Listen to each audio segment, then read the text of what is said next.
On the video, is a negative/infinity edge pool for me? The follow-up question is, very good info.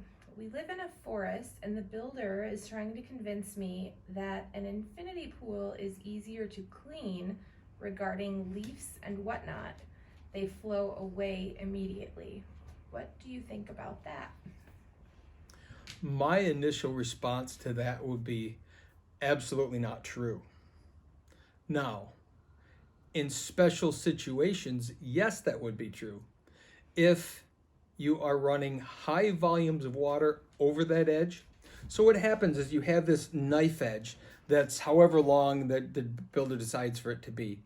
And it could either be a wetted edge, meaning the water is just barely over and just trickling over the edge, or you could push enough water, it's called water in transition, into the pool so that the pool overflows by up to a half an inch or more, and then that water really falls off that knife edge and creates a waterfall on the far side.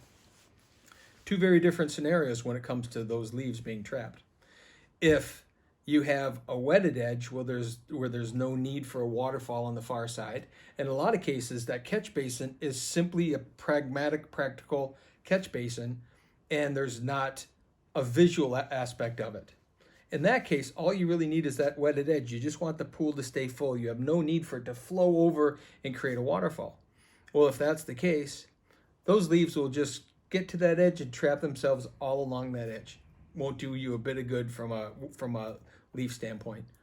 If you have a good half inch or more flow over the top of that knife edge, you'll have a good chance that it'll pull those leaves over. So now they're down there, they're not up here, but now you have a mess at the bottom to clean up anyway. And depending on what that catch basin is, how big it is, how accessible it is, that's not necessarily the answer that I would give you. That's not necessarily the net results that you think it is. A possibility could be also doing an in-floor system. If you do an in-floor system right and it keeps the water moving, it does a pretty good job of taking those leaves out of the pool pretty quickly and drawing them down and back. What I would do if it's a high leaf situation is I would make sure that you have a leaf canister between the pool and the filter system so you have an easy way of trapping those leaves. So your builder, while in some respect is correct and right about it, he or she is also incorrect in that it's not always the case. And oftentimes it's not the case. In most infinity or negative edge pools, most of them, the bottom edge, that catch basin is practical.